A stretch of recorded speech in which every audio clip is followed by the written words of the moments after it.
हे राम। हाँ प्यारे मित्रों, कबीर साहब के दुआ लेंगे अपन।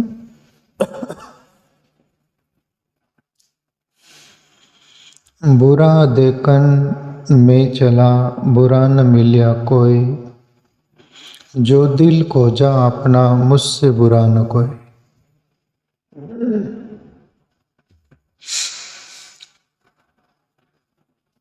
प्यारे मित्रों, कबीर साहब वो तो ब्रह्म ज्ञानी महापुरुष थे, उनके अंदर तो कोई बुराई का सवाल नहीं है, पर हमारे लिए बोली गई बात अक्सर बुरा व्यक्ति ही बुरा देखता है या दिखता है उसको। तुम्हारे अपने झोली में जो होगा वही बाहर निकलेगा, वही हम देंगे। तुम्हारे पास जो मटेरियल होगा वही बाहर उसकी प्रतीति होगी।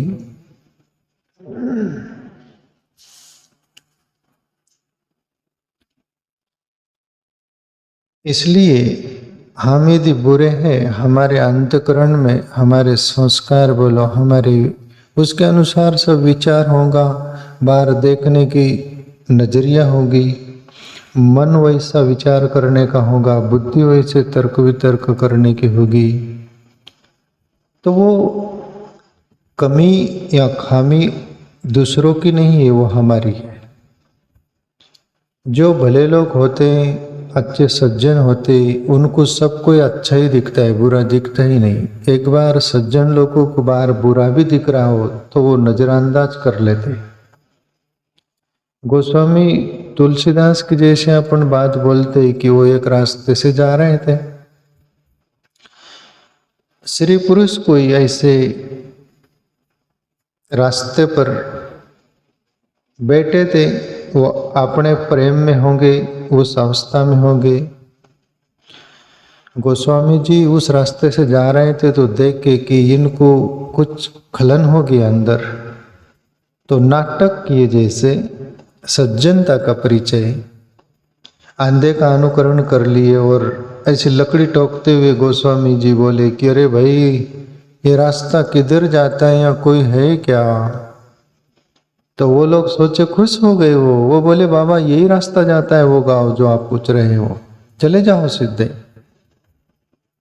आगे निकल गए, फिर तो अपनी गति में चले, पर ये लोगों को बुरा न लगे, इसलिए गोस्वामी जी के अंदर भलापन था, सज्जनता थी, तो बार बुरा दिखा तो भी सज्जनता का व्यवहार उन्होंने किया। ऐसे ही भले लोग जो होते हैं उनके अंदर भलाईपन साफ सुथरा होता है तो उनको बुरा नहीं दिखता। पर संत कबीर साहब जो प्रेरणाएं कर रहे हमारे लिए, बुरा देखन में चला, बुरा मिला न कोई, जो दिल खोजा अपना, मुझसे बुरा न कोई। भला व्यक्ति जो बुराई बाहर दिख रही वही अपने अंदर यदि झांक कर देख ले, अपने अंदर खोज कर देख ले, तो अपने अंदर ही बुराई दिखेंगी। और अपनी बुराई यदि वो सुधार लिया तो बाहर बुरा दिखेगा नहीं। उस अंदाज में कबीर साहब बोल रहे, बुरा देखन में गया, बुरा मिला न कोई।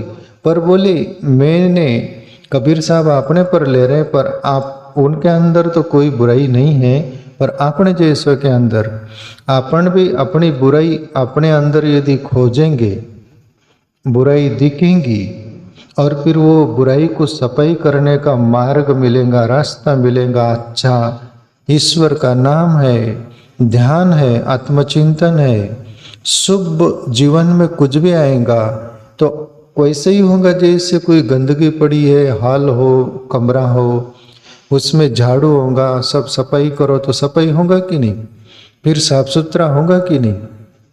ऐसा ही अपने अंदर का ही वो गंदगी जो है बुरा देखने की, उसको तुम अपन सब सफाई कर लो तो अपने को बाहर भी साफ सुथरा दिखेगा, अच्छा दिखेगा, भला दिखेगा। और बुरा तो सबको देखने की वो ऐसे लोगों को आदत होती, पर उंगली किसके तरफ करते ना, ये उंगली एक करते, पर अंगूठा भी छुपा हुआ रहता है। रुस्तम वो बोलता है कि अपने तरफ देखो, तुम तीनों भी और मैं भी, अपन तो बहुत गए गुजरे हैं। और दूसरी तरफ ये उंगली को क्या करते हो, उसको भी इधर कर लो।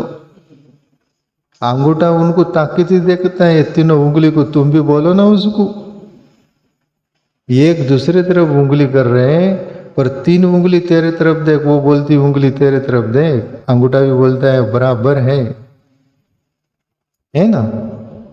तो अपने तरफ झांकेगा, अपनी कमी देखेगा। दूसरों की कमी देखने से, बुरा देखने से अपने को क्या लाभ। अपना अंतकरण गंदा होगा, हृदय गंदगी से भरेगा, मलिनता आएंगी, मन मलिन होगा, बुद्धि खराब होंगी, सब अपने लिए हानि है। बुरा जो देखन में चला, बुरा न मिलिया कोई, जो दिल खोजा अपना मुझसे बुरा न कोई। फिर हम बोल बैठेंगे, बोल सकते हैं कि मैं ही बुरा था। और सज्जन आदमी का अंतकरण प्यारे मित्रों कभी भी अपनी ही कमी देखता है, वो दूसरों की नहीं। कभी भी अपने बारे में ही सोचता है, दूसरों के बारे में नहीं। दूसरा सूत्र,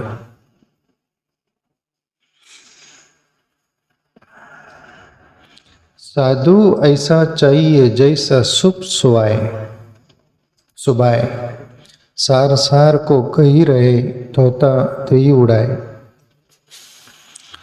कबीर साहब साधु के प्रति भी बोले कि साधु वैसा ही होना चाहिए जैसे सुपड़ा बोलते हैं ना। सुपड़ा समझ रहे ना आप, वो धान साफ करने का, जो थोता बाहर उड़ा दिया जाता है। सार, जवार, बाजरा, गेहूं, चावल जो भी कुछ होगा धान, वो इधर रह जाता है, कचरा उधर फेंक दिया जाता है। कबीर साहब उदाहरण देते उस सुपड़े का, साधु ऐसा चाहिए जैसा शुभ सुबाए, और सुपड़े का स्वभाव का। सार सार गही रखे थोता दे उड़ाए। जिंदगी में जो भला है वो ले लीजिए, बुरा को छोड़ दीजिए। पर ये भी हमारे अंदर सुमति, सुनीति सब कुछ होगा, ऐसा दैवी गुण संपन्नता तो ही आएगा, वरना कचरा कचरा अपने तरफ, सार सार बार। ये हमारी पहचान। समझ जाना कि हमारे में कुछ कमी है ये। कई लोग दूसरों की बुराई देखते हैं, जैसा बुराई भी देखते हैं और दूसरों में कमी निकालते हैं। दूसरों पर ही नजर रहती, खुद पर बिल्कुल नहीं रहती। और जब तक हमारी दूसरों पर नजर रहेगी तब तक हमारे पर नजर कैसी हो सकती है। पर जिनकी खुद पर नजर रहती है ना, उसका जीवन निखर आता है। दूसरों पर कभी भी, दूसरों का देखने वाले, उनका खुद का जीवन इतना बिगड़ा हुआ रहता है, गया गुजरा रहता है, तब लोग भी बात नहीं करते क्या, अरे वो ऐसी बातें कर रहे ना, उनका जीवन कितना बिगड़ा हुआ है, कितना गई गुजरी केस है। वो खुद की तरफ देखते नहीं, दूसरों तरफ, दूसरे के बारे में सोचेंगे। तो प्यारे मित्रों, अपने जीवन को गढ़ना है, कुछ बुनना है, गुनना है, सज्जनता लानी है, दैवी गुण संपन्नता से जीवन जीना है। तो बस ये सुपड़े जैसा जीवन अपन अपनाइएगा। जो कचरा है उसको छोड़ दो ना। कचरा का मतलब क्या, कोई भी बातों से किसी में कमी निकालना, वो कचरा है। वो कचरा निकालने की जरूरत ही नहीं है, उसको छोड़ दो। पर सामने वाले में गुण क्या है, वो गुण ले लो। गुण से ही हमारा उत्थान होगा, श्रेष्ठता आएंगी, अवगुण से नहीं आएंगी। कभी भी अपन किसी की निंदा करते, दूसरों की बात करते बुरे ढंग से, इस अंदाज में, तो अपना हृदय कितना मलिन हो जाता है, बुद्धि कितनी वो हो जाती, विकृत, मलिन हो जाती। अंतकरण ऐसा लगता है कि कुछ अपन ने अपराध किया। और किसी के बारे में भला सोचा, किसका भला किया, किसके बारे में भला सोच रहे, भला कर रहे, ऐसा शुभ कुछ भी होगा तो आपका हृदय फैल जाता है। आपकी मति गति सब कुछ दैवी गुणता से भर जाती है प्यारे मित्रों। नहीं तो हम शैतान की तरह हो जाते हैं।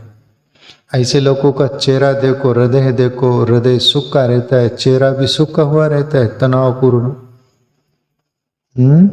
साधु ऐसा चाहिए जैसा शुभ सुभाए, सार सार को गही रहे, थोता दे उड़ाए।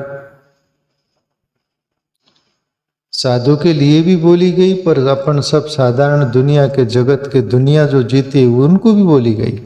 पर साधु के लिए यहाँ पर कबीर साहब विशेष सामने रखते साधु को।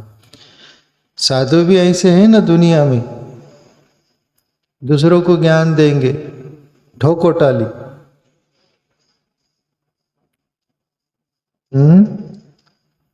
दूसरों को बहुत, खुद के जीवन में कुछ नहीं, कंगालियत रहती है। तो साधु को भी बोध दिया कि तुम भी भैया ऐसा कीमती आत्म तत्व का चिंतन करो, मैं कौन हूँ उसको जानो, जो सार हैं तुम्हारे जीवन में वो जानकर समाज के लिए प्रेरणा बनो, समाज को कुछ दो। वो भी इस पथ चिन्ह पर चलकर वो भी कुछ कीमती हो जाए। दुनिया तो बेचारी जो उनको समझ में आ रही वो इकट्ठा कर रही, कचरा हो कि कुछ भी हो, फिर उनको भरा भरा घर चाहिए, भरा भरा जीवन चाहिए। जेब में कुछ पैसे नहीं रहे तो कुछ भी नेपकिन डाल लेते, ऐसा ठोक दे कि है कुछ। जेब में कुछ दिख जाए तो हौसला रहता है कुछ है, वो तो भरने का उनका है। पर साधु हो तुम भी कुछ कीमती भरो।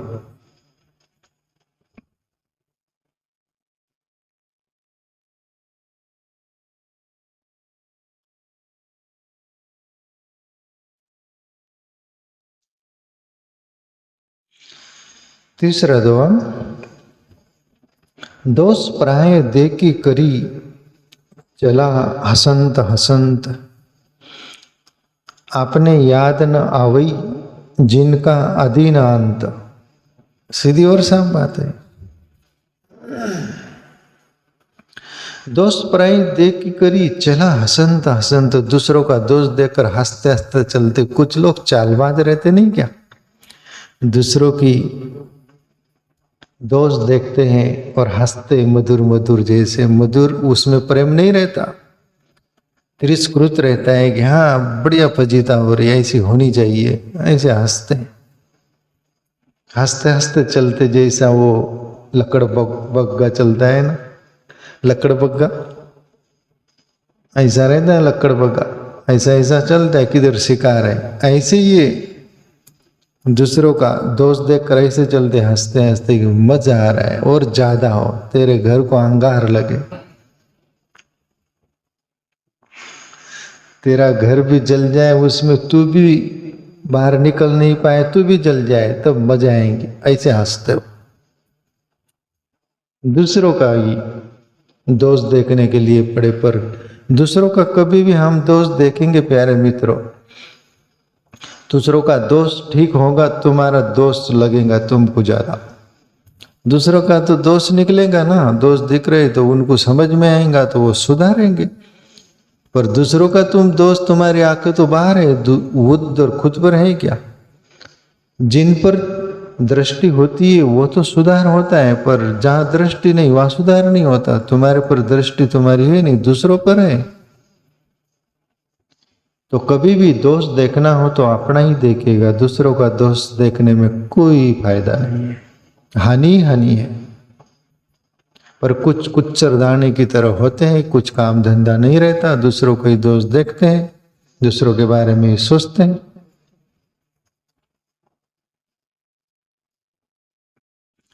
अपने याद न आवई जिनका अधीन अंत। बोले दूसरों का दोष देखते, तुम्हारा कुछ याद नहीं आता तुमको, तुम्हारा तो आदि भी नहीं और अंत भी नहीं, इतने दोष है, तुम्हारा तो मटका फुल भरा है। खुद की तरफ देखिएगा, खुद के दोष देखिएगा, बोले कबीर साहब बोले। तो प्यारे मित्रों, अपना दोष देखेंगे हम तो दिन प्रतिदिन जीवन में निखार आएगा, सुधार आएगा। दूसरों का दोष देखेंगे तो दिन प्रतिदिन जीवन बिगड़ेगा, वो कीमती जीवन नहीं। चौथा सूत्र, जिन खोजा तिन पाइया गहरे पानी बैठ, पेट में बपूरा डूबन डरा रहा किनारे बैठ। दोए में इधर उधर फर्क हो जाते हैं। अभी कबीर साहब तो चले गए, पर हमारे हाथ में है लेखनी, तो हम ये कहा इधर उधर करें। अभी कबीर का एक पद है, उसमें तो ऐसा लिखा है, जिन खोजा तिन पाइया गहरे पानी बैठ, मैं बोरी डूबन रही रही किनारे बैठ। ये कबीर के पद में आता है ना। तो यहाँ पर दुआ के रूप में आया है वो, जिन खोजा तिन पाइया गहरे पानी पेट, मैं बपूरा डूबन डरा रहा किनारे बैठ। ये कोई पुरुष पर लगा दिया है, बपूरा मतलब पुरुष, पर वहां ऐसा है, जिन खोजा तिन पाइया गहरे पानी बैठ, मैं बोरी डूबन रही रही किनारे बैठ। बोरी मतलब हम जीव, उसका अर्थ क्या होता है, हम वैसे ही जैसे बोले जिन्होंने ईश्वर को खोजा वो तो पा लिया। जिन खोजा तिन पाइया गहरे पानी बैठ, मैं बोरी डूबन रही रही किनारे बैठ। वैसे ही जैसे कोई नदी किनारे गया है नहाने, सुबह से गया है और बैठा है। एक घटना भी घटी है ऐसी, एक नदी किनारे, और तीर्थ यात्रा के देव नदी होगी, गंगा नर्मदा यमुना जो भी नदी होगी, गए। संत भी उधर बैठे थे, देख रहे थे। पूरी दुनिया ना कर जा रही, पर एक आदमी बैठा ही था वहां। तब संत देखते रहे उसको, और पास में आकर बोले, भैया मैं देख रहा हूं कहीं की दुनिया ना कर चली गई, तुम यहां पर आए हो तो किस कारण आए हो, तुम्हारा हेतु क्या है? बोले मेरा हेतु कुछ भी नहीं हुआ। आदमी बोला, मेरा हेतु इतना ही है कि ये सूर्य है ना, बादल छाए हुए सब ठंडा है लग रहा है ना। बोले सूर्य निकल जाएगा, थोड़ी धूप में ना होगा। बोले पानी ठंडा है, इसलिए मैं सूर्य का रास्ता देख रहा हूँ, बादल कब छटे। और दिन डूबने के कगार पर पहुंच गया, बादल छटे नहीं, वो आदमी बिना नहाए ही रह गया। और जिन्होंने हिम्मत की वो तो कूद गए पानी में, नहा लिए और नहाकर भले चंगे हो गए, पर ये मलिन नहीं बैठा रहा। ऐसे ही कबीर साहब बोल रहे, जिन खोजा तिन पैया गहरे पानी बैठ, मैं बोरी डूबन रही रही किनारे बैठ। जैसे नदी के किनारे वो आदमी बैठा रहा, बिना नहा ही रह गया, वैसे ही जिन्होंने परमात्मा को खोजा वो तो पा लिए, और पाकर वो रहे क्या, लौट गए क्या, कोई फर्क नहीं गिरता। पर हम बिन पाए ही हमारा जीवन रूपी सूर्यास्त हो गया, दिन डूब गया, हम मर गए। मान लो शरीर मर गया, विदा हो गए, कुछ हाथ नहीं आया। उसको बोलते बिना ना ही बिना पा ही रह जाना। तो कबीर साहब बोल रहे कि ये जीवन शरीर मिला है, कीमती है, परमात्मा को खोज लो। हमने खोजा है, हमने जाना है, पाया है, तुम भी पा सकते हो। सबको मिला हुआ है, एक याद दिलाते हैं। तो प्यारे मित्रों, परमात्मा की भक्ति करो, भजन करो, बैठकर ध्यान करो, वो तुम्हारे अंदर ही मिलेगा। बाहर कहीं भी खोज रहे, सब खोजते खोजते एक दिन तुम्हारे पर ही आकर लौटोगे, और तुम्हारे अंदर ही मिलेगा वो। बस 4 दुआ, इतनी।